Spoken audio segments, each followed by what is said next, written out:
Do you remember your first television appearance?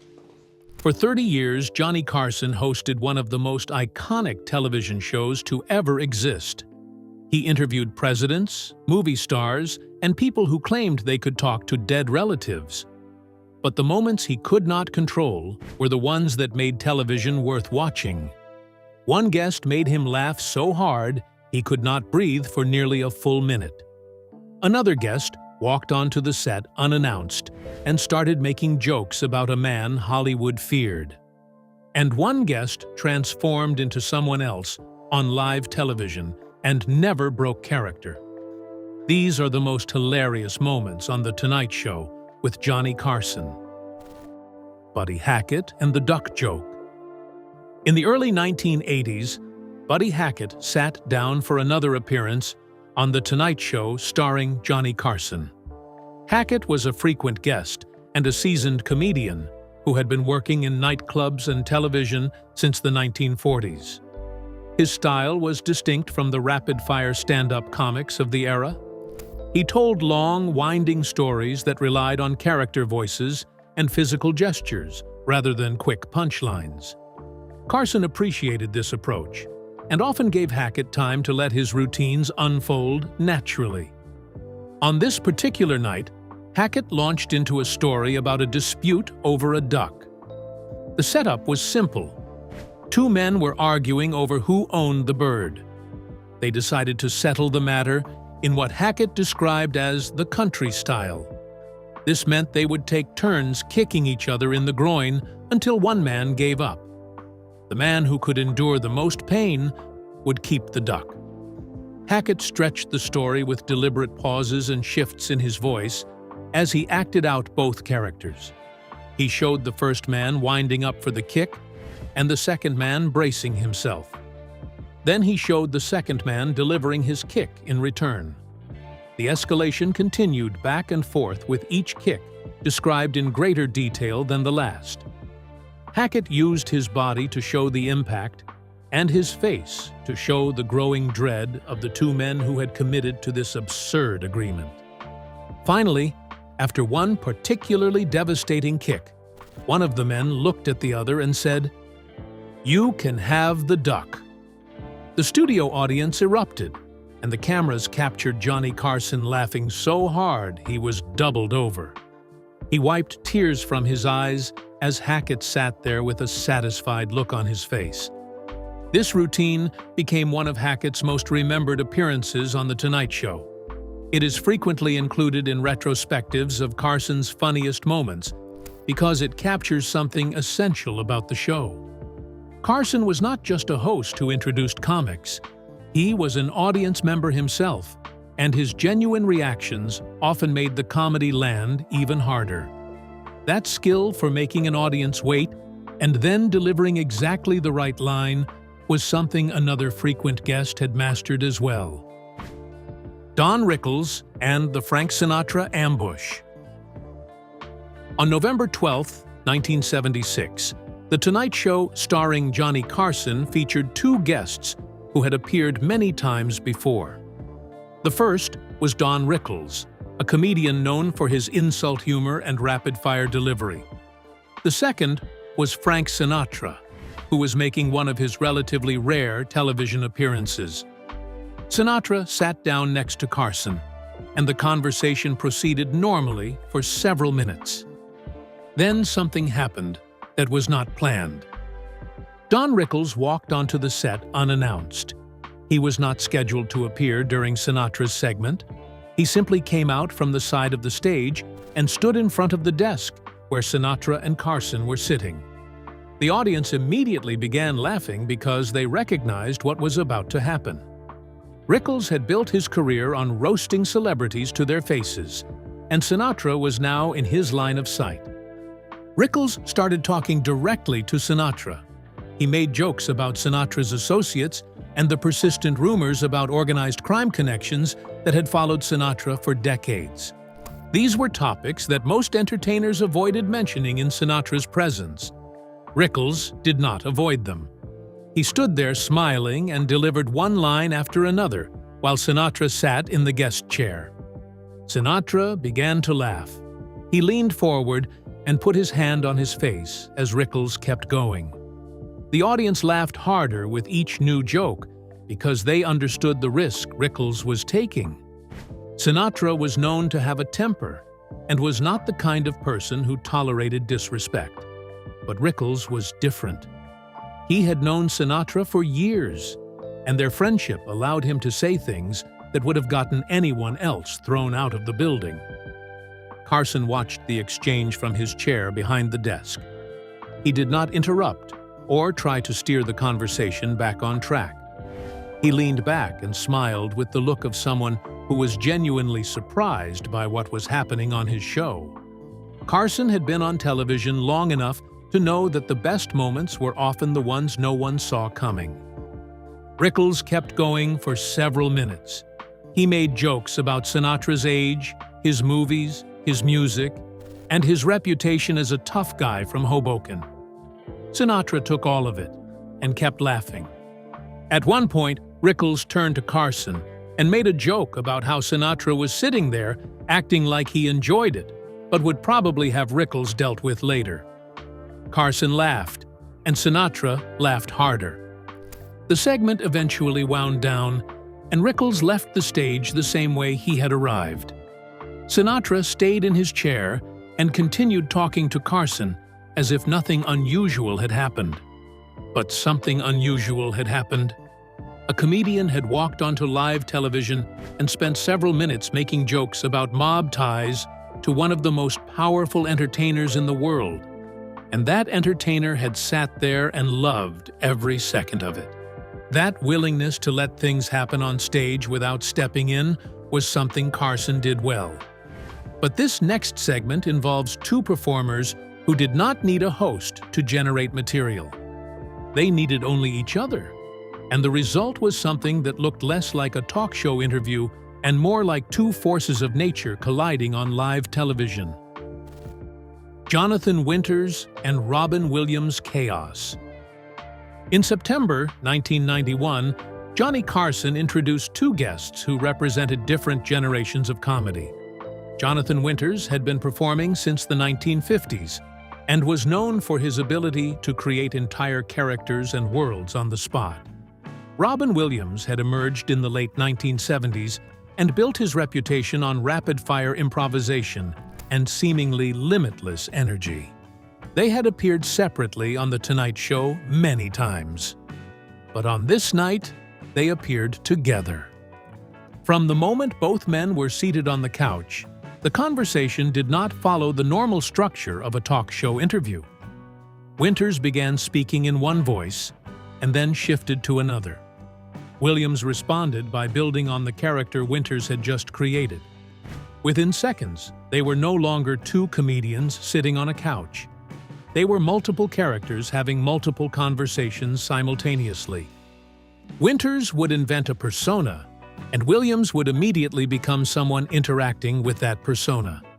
Then Williams would invent a character, and Winters would pick it up and take it somewhere else. They traded voices and scenarios back and forth at a speed that made it difficult for the audience to keep up. One moment, Winters was an old man complaining about something. The next moment, Williams was a foreign visitor trying to understand American customs. Then Winters became a child, and Williams became a frustrated parent. Then they reversed the roles without missing a beat. Carson sat behind his desk and watched. He leaned back in his chair and at one point folded his arms across his chest. The cameras caught him smiling and then laughing as the two men continued building on each other's improvisations. Carson understood that he was no longer the host of a talk show in that moment. He was an audience member who happened to have the best seat in the house. The segment continued for much longer than a typical guest appearance.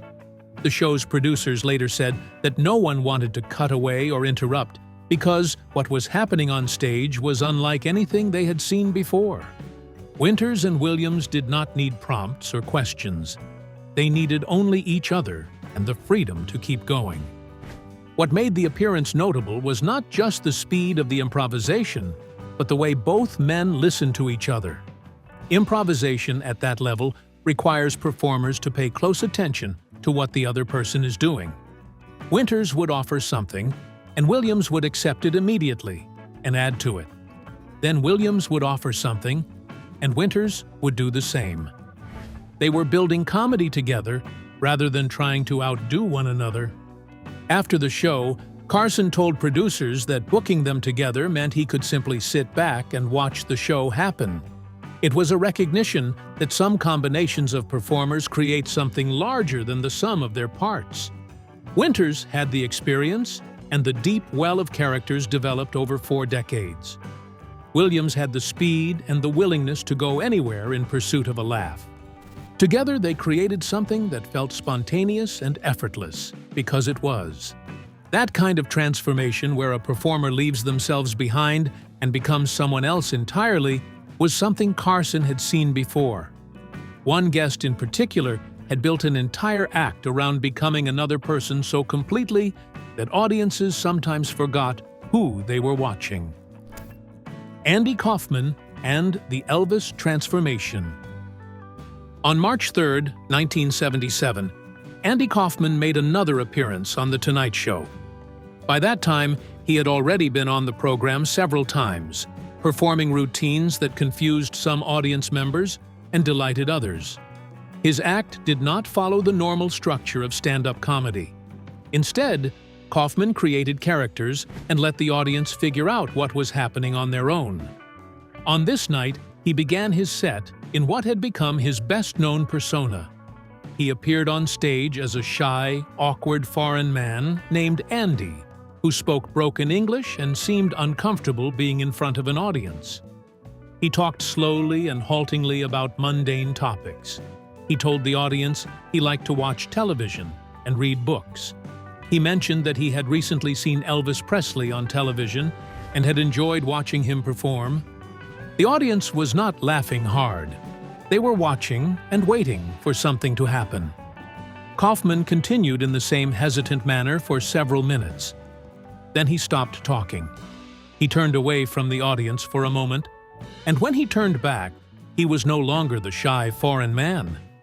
He had put on a jacket and was holding a guitar. His posture changed. His expression changed. When he spoke again, it was not in the broken English of the character from moments earlier. It was the voice of Elvis Presley. Kaufman launched into a full Elvis Presley performance. He sang. He moved across the stage with the hip movements Presley had made famous. He joked with the audience in Presley's speaking voice. The transformation was complete, and it happened in a matter of seconds. The audience erupted because they had not seen it coming. Kaufman had spent several minutes lulling them into one expectation, and then delivered something entirely different. The performance continued with Kaufman playing Presley at different stages of his career. He showed Presley as a young performer full of energy. He showed Presley in his later years. He moved between songs and bits of banter, all delivered in a voice that sounded remarkably like the real Elvis Presley. It was not a simple impression. It was a full embodiment of the man and his mannerisms. Carson watched from behind the desk with a look of genuine surprise on his face. He had seen Kaufman perform before and knew that sudden shifts were part of the act. But each time Kaufman did it, Carson reacted as if he had not expected it. After the performance, Carson admitted that Kaufman fooled him every time. He said he never knew when the switch was coming, and that was what made the routine work so well.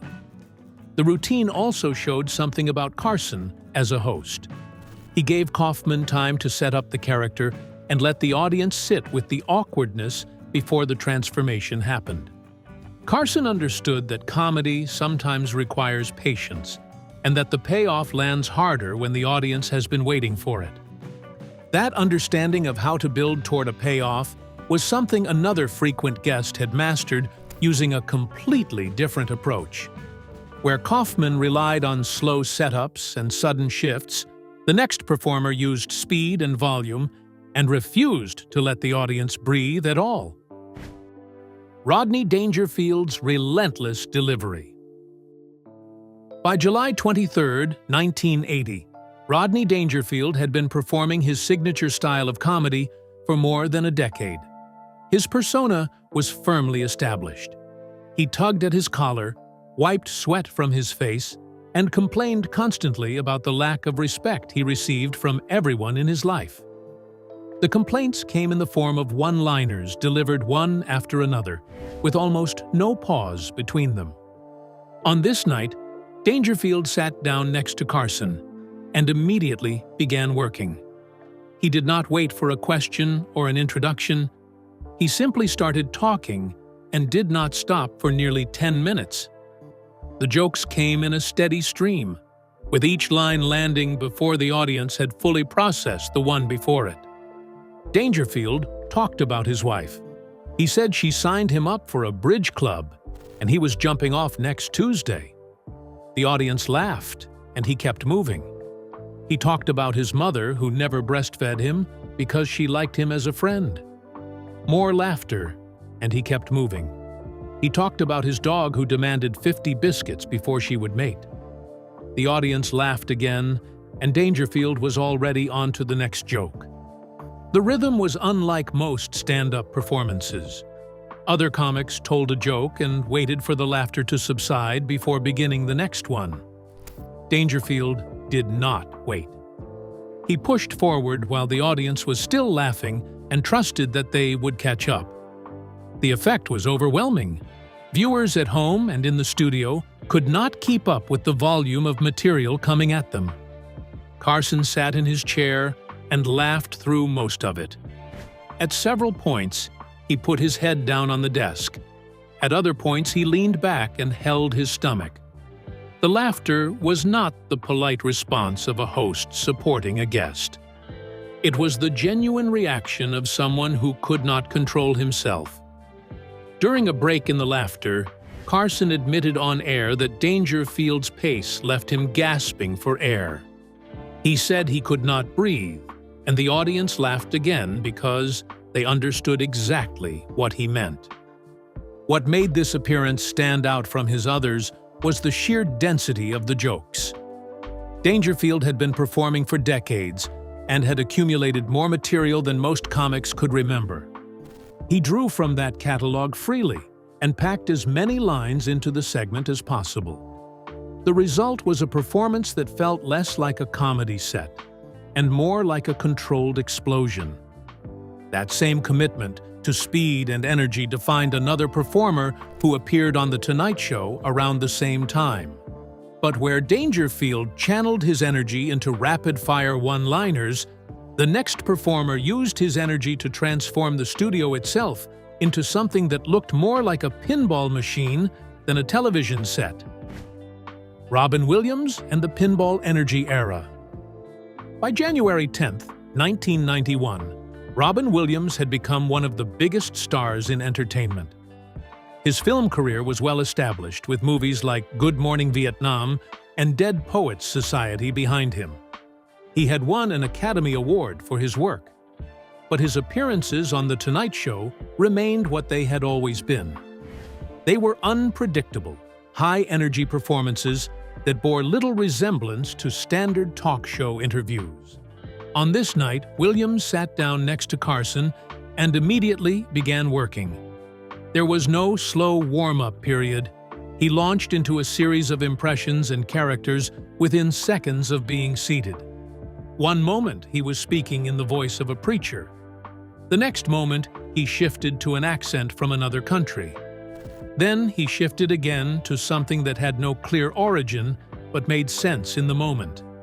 Williams brought up the phrase trick or trout and built a brief routine around the idea of fish appearing on doorsteps during Halloween. The audience laughed, and Williams kept going. He generated characters and scenarios faster than the audience could process them. He responded to noises from the crowd. He responded to things Carson said. He even responded to his own thoughts as they occurred to him.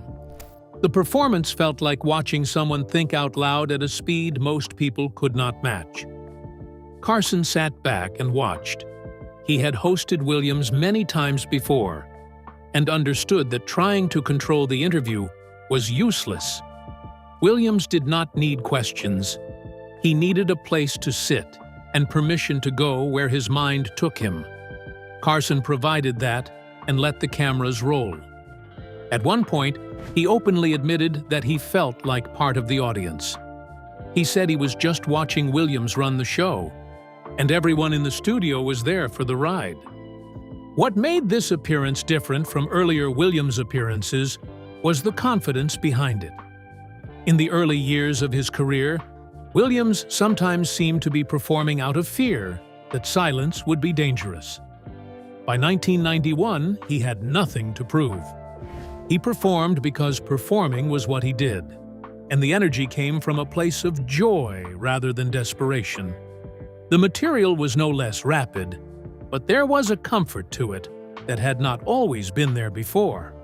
The impressions Williams delivered covered a wide range of subjects. He did voices that were clearly based on famous people.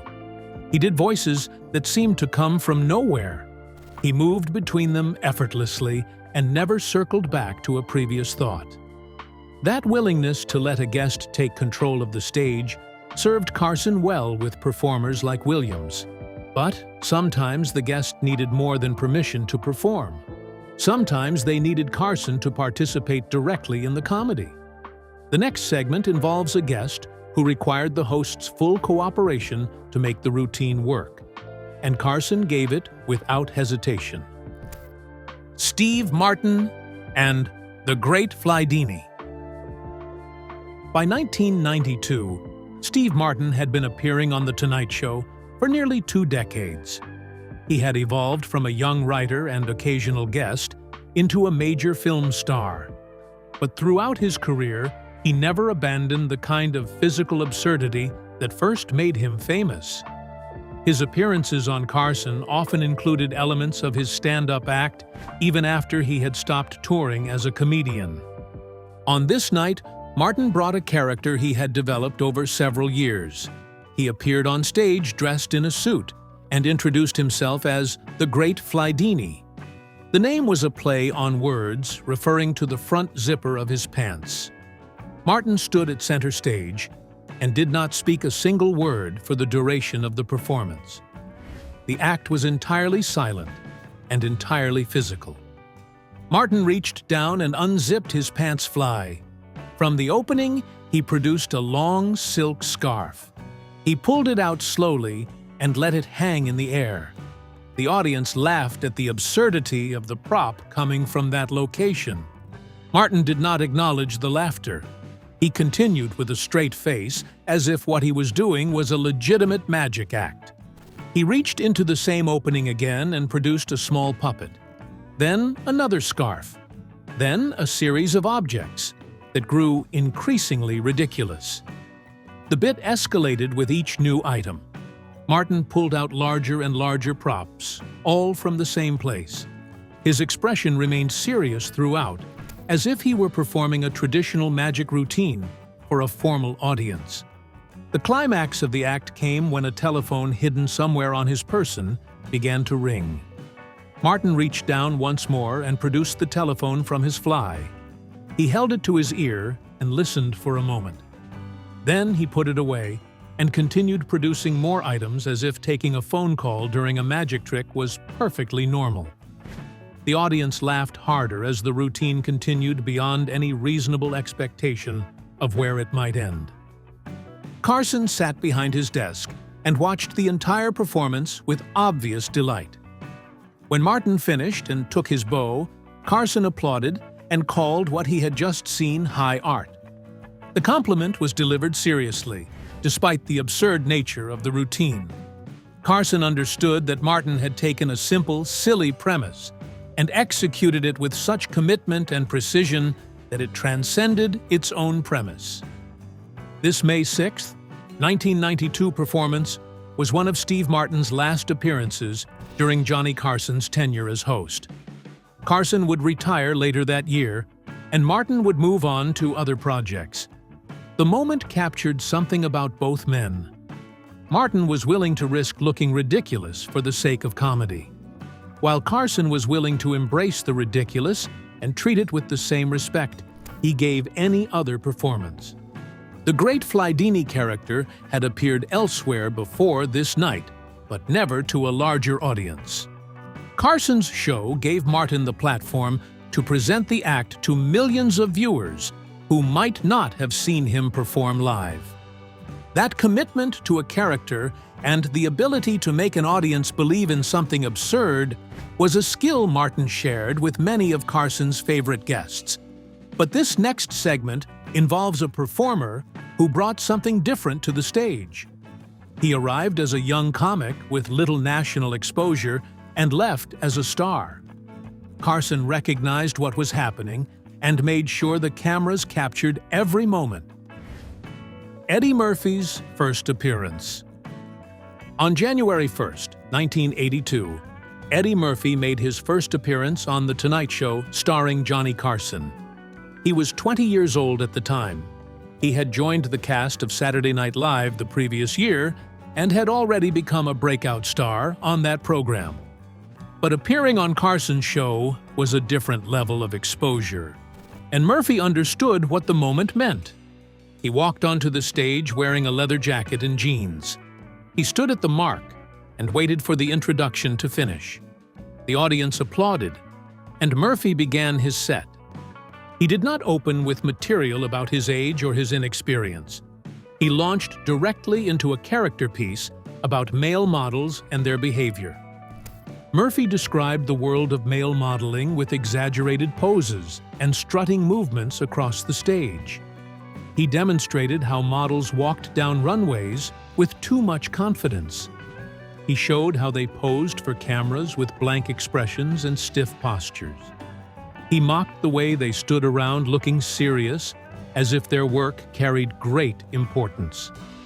The audience laughed at the physical comedy and the sharp observations behind it. What stood out most about the performance was Murphy's confidence.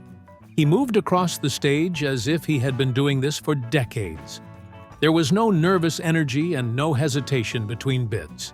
He controlled the pace, and the audience followed wherever he led. For a 20-year-old comic making his national television debut on the biggest show in the medium, the composure was remarkable.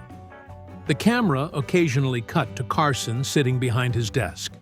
He watched Murphy with a look of genuine appreciation. He laughed at the jokes and nodded along with the material. Carson had seen thousands of young comics come through his show over the years. He knew which ones had something special and which ones would fade away. His expression during Murphy's set suggested he was watching someone in the first category. Murphy continued through several more bits before wrapping up his time on stage. He thanked the audience and walked off to sustained applause. Carson welcomed him to the guest chair, and they spoke briefly about Murphy's time on Saturday Night Live and his plans for the future. The conversation was short because Carson understood that the performance had already done the work. Murphy had introduced himself to America and needed no further help. This appearance is remembered as the moment Eddie Murphy arrived as a national star. After this night, Murphy's career moved forward at a faster pace than almost anyone could have predicted. Within 2 years, he would be the biggest movie star in the country. Carson later remarked that Murphy had undeniable star potential. The observation seemed obvious in hindsight, but at the time it reflected Carson's ability to recognize talent when he saw it. The appearance also demonstrated something about The Tonight Show itself. For decades, the program served as a gateway between relative obscurity and national recognition. A strong performance on Carson's show could change a career overnight. Murphy was far from the first comic to benefit from that platform, but his debut remains one of the clearest examples of what the show could do for someone ready to seize the moment. Which of these moments is your favorite? Drop your answers in the comments section below. If you enjoyed this video, don't forget to click on the next video on your screen, like this video, and subscribe to our channel for more updates.